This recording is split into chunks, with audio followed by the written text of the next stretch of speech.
శాంతాకారం భుజగశయనం పద్మనాభం సురేశం విశ్వాధారం గగన సదృశం మేఘవర్ణం శుభాంగం లక్ష్మీకాంతం కమలనయనం యోగి హృద్ధ్యానగమ్యం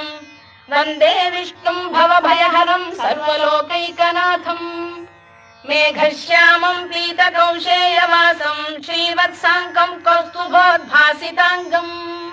పుణ్యోపేతం పుండరీకాయతాక్షం విష్ణుం వందే సర్వలోకైకనాథం నమః సమస్తభూతానామాదిభూతాయ భూభృతే